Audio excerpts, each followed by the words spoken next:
Hello प्यारे बच्चों, तो कैसे आप सब। मैं आशा करता हूँ कि आप सब ठीक होंगे और खूब मन लगाकर पढ़ाई कर रहे होंगे। तो आप लोग इसी जोश और जुनून के साथ पढ़ाई करते रहिए। चलिए लेकर आ गए हैं फिर से आप सभी के लिए एक नई वीडियो, जिसमें हम लोग देखने वाले हैं क्लास 10th मैथ लेसन 2। क्या है? बहुपद, जिसको इंग्लिश में बोलते हैं पॉलिनोमियल्स। तो बहुपद में इस लेसन को हम लोग पढ़ेंगे। बहुपद लेसन को ये बहुत ही इंपॉर्टेंट रहता है परीक्षा के दृष्टि से, एग्जाम के दृष्टिकोण से। चलिए इस लेसन को, चैप्टर को पूरी तरीके से हम लोग समझेंगे। सबसे पहले हम लोग देखते हैं इसके कुछ बेसिक टॉपिक को। तो पहले हम इसको नोट कर देते हैं, टॉपिक को हम लोग लिख लेते हैं, फिर आपको समझाएंगे। चलिए लेकर आ गए हैं आप सब के लिए नोट्स। इसका तो बहुपद का सबसे पहले हम लोग देखते हैं नोट्स को। नोट्स में क्या है? सबसे पहला है कि बहुपद क्या होता है, यानी कि बहुपद किसे कहते हैं।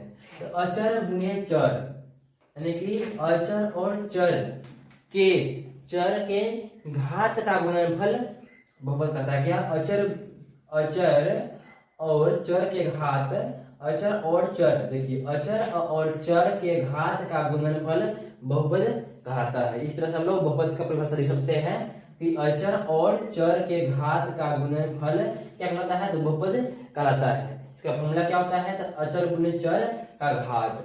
अब बोले कैसे जानेंगे कि कोई भी चीज मतलब बहुपद में है? तो देखिए अचर कुछ भी नहीं कि अचर बराबर, तो देखिए यहाँ लिखा दिया कि अचर बराबर होता है 1 2 3 4, यानी कि गिनती की संख्या को हम लोग अचर कहते हैं। क्या कहते हैं? अचर कहते हैं। इसकी संख्या को गिनती की संख्या हम लोग कहते हैं अचर, यानी कि प्राकृतिक संख्या क्या हो जाएगा? अचर हो जाएगा। और चर के साथ चर, यानी कि एबीसीडी को लोग क्या कहते हैं? एबीसीडी को हम लोग चर कहते हैं। क्या कहते हैं? चर। यानी कि अचर का मतलब कुछ भी ले लें, जैसे जो ले लिए है 5 ले सकते हैं, 7 ले सकते हैं, कुछ भी ले सकते हैं।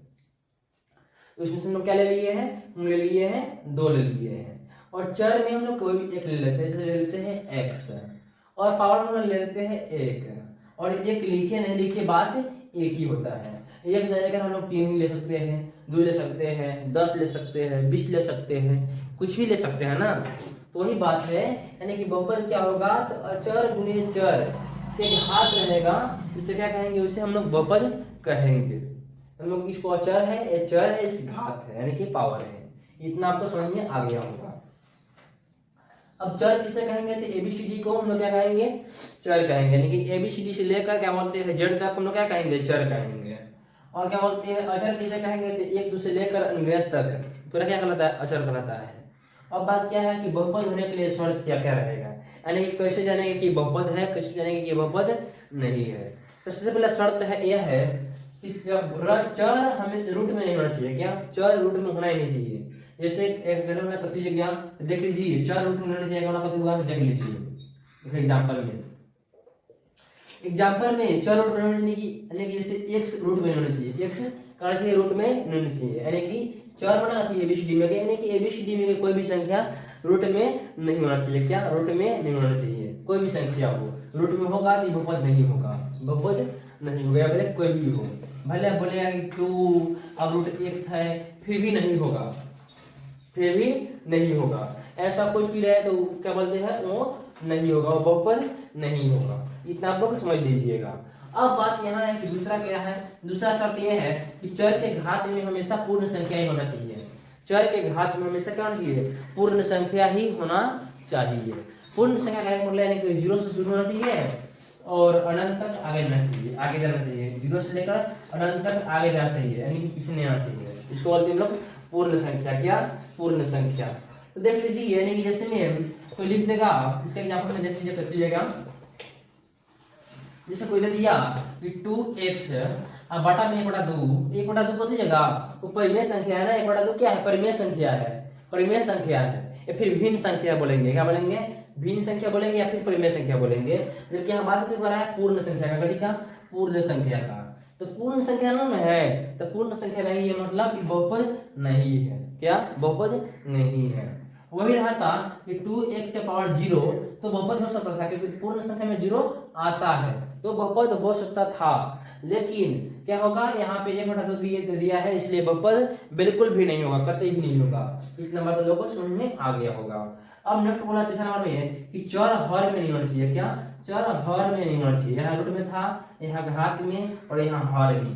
हर में नहीं होना चाहिए। क्या? हर में नहीं होना चाहिए। यानी कहने का मतलब है, जैसे इसका एग्जाम्पल को दीजिएगा, तीसरा का एग्जाम्पल को दीजिएगा, तीसरा का एग्जाम्पल देख लीजिए एग्जाम्पल क्या होना चाहिए, चर हर में नहीं होना चाहिए। यानी कि जैसे 2/x दे देगा, दिस इज नॉट अ बहुपद, यानी कि बहुपद नहीं होगा। जैसे x 2/x दे दिया, ये बहुपद बिल्कुल भी नहीं है, साफ ही बहुपद नहीं है। यही बोलेगा कि x बटा 2 देंगे, यानी कि x ऊपर 2 नीचे, ये चर में नहीं होगा, ये हर में नहीं होगा, ये हो गया अंश में। तो अंश में रहेगा तो बहुपद है, लेकिन हर में रहेगा तो बहुपद नहीं है। हर रहेगा ना बट्टा, बट्टा में रहेगा तो बहुपद बिल्कुल भी नहीं है। इतना बात आप लोगों को समझ में आ गया होगा, मैं आशा करता हूँ आप लोगों से, क्योंकि आप लोग इतना भी क्या बोलते हैं ना, ऐसा बात नहीं, इतना भी समझदार नहीं है कि हम लोग को समझ में आए। हम लोग बहुत समझदार है, इसलिए लोगों को समझ में आ गया होगा, इसलिए इतना ठीक है। अब बात है कि बहुपद के प्रकार, यानी कि बहुपद के प्रकार के बारे में पढ़ना है। तो हम लोग शुरू करते हैं बहुपद के प्रकार को, तो हम लोग क्लास में बन रही है। तो देखते हैं हम लोग बहुपद के प्रकार को इसी में अभी देखते हैं। इसका नोट्स नहीं लाएंगे क्योंकि इसको समझाना है, ये था, ये समझने वाला था आसानी से, इसलिए इसको नोट्स ला देते थे। इसका नोट्स मिल जाएंगे, इसको लिखेंगे अभी हम लोग बोर्ड पर। चलिए, कहती है बहुपद के प्रकार, क्या लिखेंगे, बहुपद के क्या प्रकार।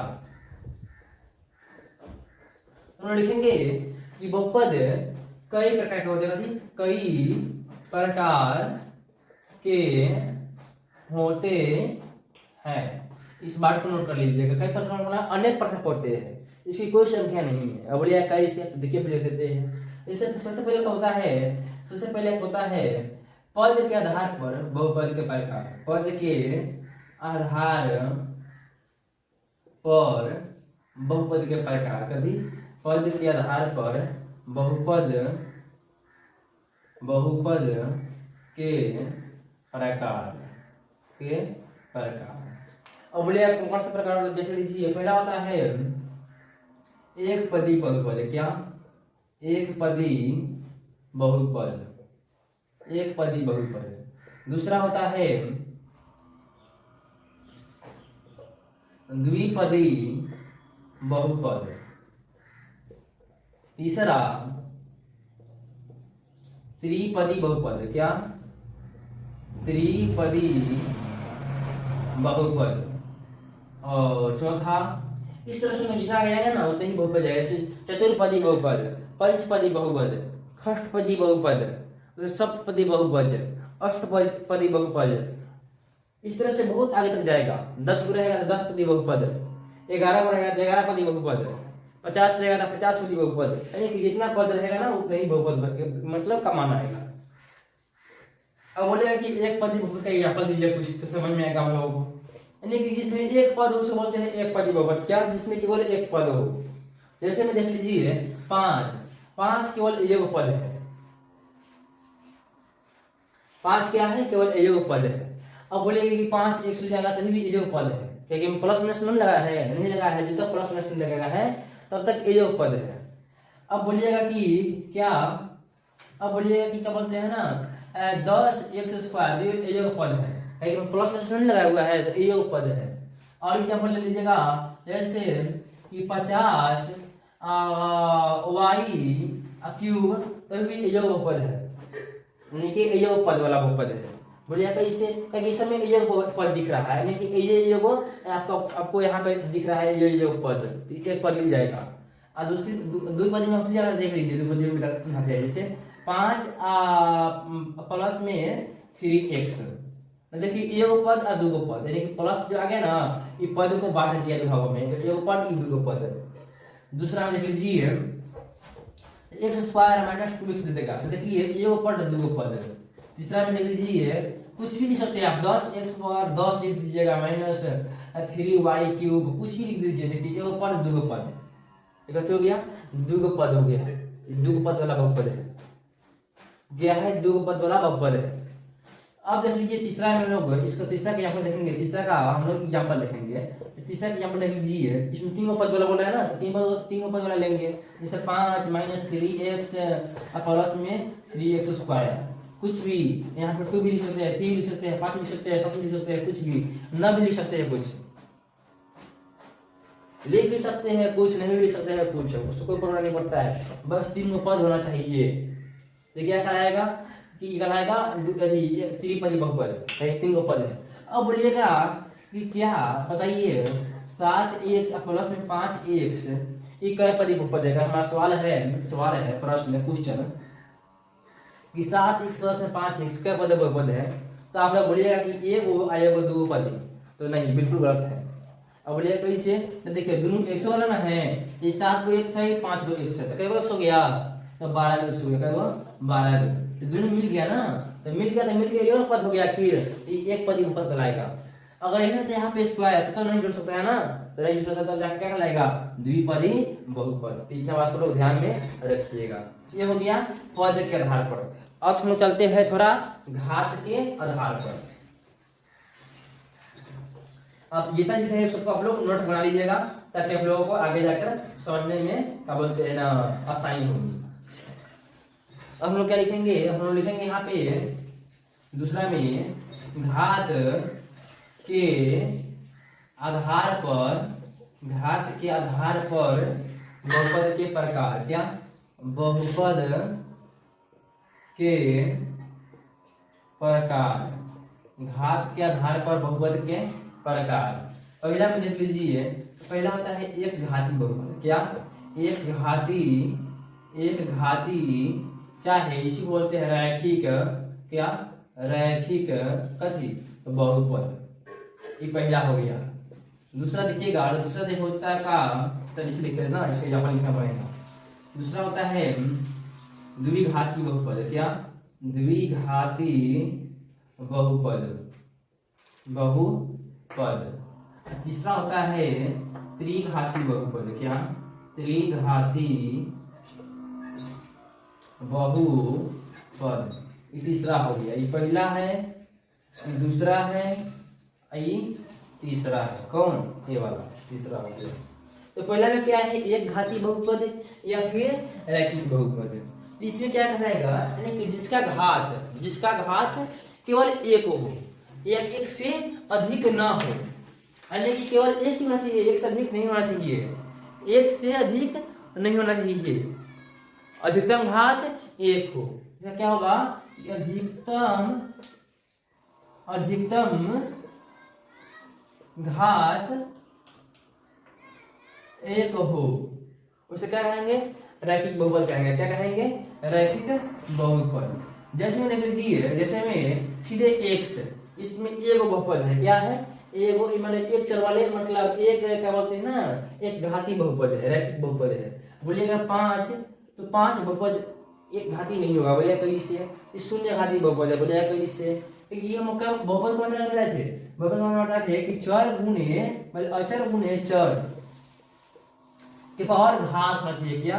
घात तो होना चाहिए। तो बताइए, अचर से दिख रहा है, चर नहीं दिया, मैंने चर एक से दिया है, मान लेते हैं। अब घात शून्य दिया तो ना, शून्य का होता है एक कुछ और में घात शून्य रहेगा ना, तो होता है 1, तो 5 से कम 5, इसलिए यहाँ 5 था, यानी कि शून्य घाती बहुपद हो गया। कब कहती? शून्य घाती। तो शून्य घाती की बातें क्या कर रहे हैं? किसे कर रहे हैं? एक घाती का, इसलिए यहाँ पे कुछ क्या लगाते हैं? मोबाइल लगा देते हैं, एक घाती बहुपद हो जाएगा। और भी कुछ, जैसे 10 x 15 m, इस सब में एक सब घात कितना है? एक होता है। कितना होता है? एक होता है। कुछ भी शब्द आप लोग एग्जाम्पल ले सकते हैं, इसका एग्जाम्पल आप लोग कुछ भी इस तरह से ले सकते हैं। द्विघाती बहुपद का मतलब क्या होता है समझ लीजिए। द्विघाती बहुपद का मतलब क्या होता है समझ लीजिए। द्विघाती बहुपद का मतलब होता है कि जिसका अधिकतम क्या? अधिकतम घात क्या चाहिए? 2 होना चाहिए। क्या होना चाहिए? 2। जैसे में एग्जाम्पल में क्या जाएगा कि x², बस। अब बोले पद 1 रहे 10 रहे, सो कोई प्रॉब्लम नहीं है। अधिकतम घात केवल 1 होना चाहिए। देखिए x², अभी ले लेते हैं 2x² - 5 ले लेते हैं, फिर x² - x का है y ले सकते हैं हम लोग, m ले सकते हैं, n ले सकते हैं, कुछ भी इस तरह से ले सकते हैं। खाली घात जितना चाहिए उतना आना चाहिए। ये हो गया 3x हो गया, प्लस में 5 हो गया, ये भी द्विघाती बहुपद ही है। अब बोले कैसे? इसमें बोले 3 पद है, हमको पद से मतलब है, हमको घात से मतलब है। घात कितना है इसका भाई? तो 1 है। मतलब 2 है, इसलिए द्विघाती बहुपद। त्रिघाती में जिसका अधिकतम घात क्या, अधिकतम घात 3 होना चाहिए। कितना, 3 हो चाहिए। क्या, 3 हो, जिसका अधिकतम घात 3 हो।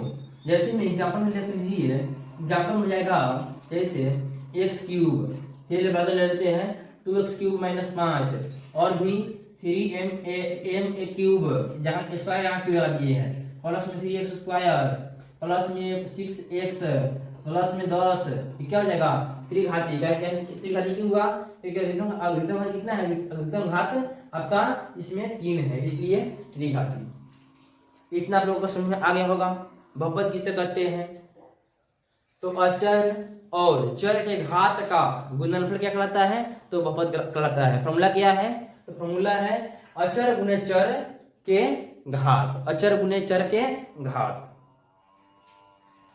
अब बहुपद होने का शर्त बताएं आप लोगों को इस वीडियो में। कौन सा शर्त होता है, पहला कि आपका चर कभी भी रूट में नहीं होना चाहिए। दूसरा क्या कि चर क्या बोलते हैं ना, हर में नहीं होना चाहिए, कि बटा में नहीं होना चाहिए। और तीसरा यही कि चर के जो घाट होता है ना, वो कभी हमेशा पूर्ण संख्या ही होना चाहिए। क्या, पूर्ण संख्या ही होना चाहिए। ये 3 हो गया भाई, शर्त भी 3 था, बता दीजिए। अब बताया बहुपद के प्रकार।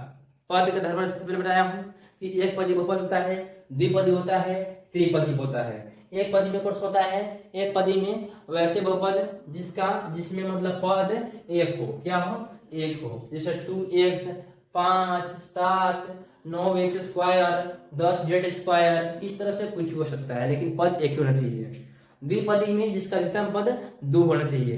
जैसे यानी अधिकतम उसमें 2 का पद होना चाहिए, 2 का पद होना चाहिए। जैसे 5 minus 3x, 2x square minus 5x, इसमें 2 का पद हो रहा है। 5x cube minus 2x square, ये सब में 2 का पद है, इसलिए 2 हो गया। अब बात है कि त्रिपदी में जिसमें अधिकतम पद कितना चाहिए, 3 होना चाहिए। जैसे 5 माइनस 3x स्क्वायर माइनस में 3y क्यूब, इस तरह से इसका क्या चीजेगा, ये त्रिपदी हो गया, मतलब इसमें 3 का पद हो गया। उसके बाद में देखें हम लोग बहुपद के क्या बोलते हैं ना, घात के आधार पर बहुपद के प्रकार कितने होते हैं, अधिक होते हैं, अनेक होते हैं इसमें भी। जैसे एक घाती या रैखिक बहुपद है जिसमें अधिकतम कितना घात 1 होना चाहिए। जैसे 5x सीधे x सीधे y सीधे z, 6z 20z 20m, इस तरह से कुछ भी। द्विघाती में जिसका अधिकतम घात करना चाहिए, अधिकतम घात होना चाहिए 2। जैसे में 2x स्क्वायर सीधे x स्क्वायर सीधे m square, 10m square 20m square, कुछ भी। नेक्स्ट होती है त्रिघाती बहुपद। इसमें क्या था भाई, इसमें था आपका और जिसका अधिकतम घात 3 हो। जैसे 25m क्यूब, जिसका क्यूब है ना, क्यूब मतलब उसके घात में 3 है। क्या बोलते हैं 10m cube minus 5m plus में कुछ भी और भी आगे रह सकते हैं हम लोग, लेकिन आपका हो गया। तो मैं आशा करता हूँ कि आपका बहुपद जो बेसिक था इतना आप लोग को समझ में आ गया है। और बस क्या है, कुछ क्या बोलते हैं ना नोट्स, यानी कुछ फार्मूले, और उसको अभी हम लोग लिख लेते हैं, फिर आप लोग को समझा देंगे, ठीक ना। तो आप लोग अगर समझ में आ रहा होगा तो आप लोग वीडियो को भी लाइक कर दीजिए। अभी हम लोग वीडियो में और भी कुछ देखेंगे क्या, तो फार्मूले। तो देखिए यही आपका फार्मूला है लेसन का, बहुपद पॉलिनोमियल्स है, रिलेशन है, चैप्टर 2, इसका क्या है, फार्मूला है। इसको आप लोग नोट कर लीजिए। अभी हम लोग क्या कर देते हैं, इसको हम लोग समझा देते हैं। क्या करते हैं, समझा देते हैं। क्या है, सबसे पहले है कि अल्फा प्लस बीटा इक्वल कितना है, माइनस बी बटे ए। आपको मालूम होगा कि जो इंस्टीट्यूट है, जो आपका चैनल है, उसका नाम क्या है, अल्फा एजुकेशन क्लासेस। इसी से क्या बना है, अभी हम लोग यही से नाम उठाया है, अल्फा एजुकेशन क्लासेस, या अल्फा है। तो क्या है, अल्फा प्लस बीटा बराबर क्या होता है, माइनस बी बटे ए, माइनस बी बटे ए। फार्मूला इसको याद कर लीजिएगा। इसको बोलते हैं शून्यकों का योग। अब बोलेगा शून्यकों का योग का फार्मूला क्या होता है, तो माइनस बी बटे ए। चाहे अल्फा प्लस बीटा क्या होता है, तो ए बटे में मतलब बी बटे माइनस बी बटे ए। शून्यकों का योग बोलेगा योग माइनस बी बटे ए, चाहे अल्फा इंटू बीटा, अब बोलेगा अल्फा प्लस बीटा कभी भी क्या बोलते हैं माइनस बटे ए, इतना समझ आ गया होगा। आगे बोल रहा है कि अल्फा इंटू बीटा तो सी बटे ए, चाहे शून्य का गुणनफल सी बटे A, alpha into beta into gamma तो माइनस बी बटे ए, क्या माइनस बी बटे A, alpha alpha plus beta into plus gamma था, क्या alpha plus beta plus gamma तो माइनस बी बटे A, alpha into beta into gamma तो minus D बटे ए, अल्फा बीटा प्लस में बीटा गामा प्लस में gamma alpha बराबर तो सी बटा ए, क्या सी बटा ए। तो ये आपका 5 क्या थे फॉर्मूला थे, प्लस में एक और फॉर्मूला है बहुपद एक्स का क्या होता है तो x square minus alpha into beta मतलब अल्फा प्लस बीटा क्या है x plus x square minus में अल्फा प्लस बीटा प्लस में अल्फा इंटू बीटा, ये क्या है आपका फॉर्मूला है बहुपद का। इसी फॉर्मूला से आपका क्या हो जाएगा, आपका जो लेसन 2 है वो पूरी तरह से समाप्त हो जाएगा। तो आप लोग इतनी फॉर्मूला को क्या कर लीजिएगा, याद कर लीजिएगा एकदम अच्छा से। आप लोग समझा दिए हैं तो याद करना तो बहुत ही आसान होगा। थोड़ा ये वाला फॉर्मूला था, इसको भी लोग समझ कर याद कर सकते हैं आसानी से। चलिए मिलते हैं नेक्स्ट वीडियो में, तब तक लिए जय हिंद दोस्तों, तब तक लिए बाय बाय।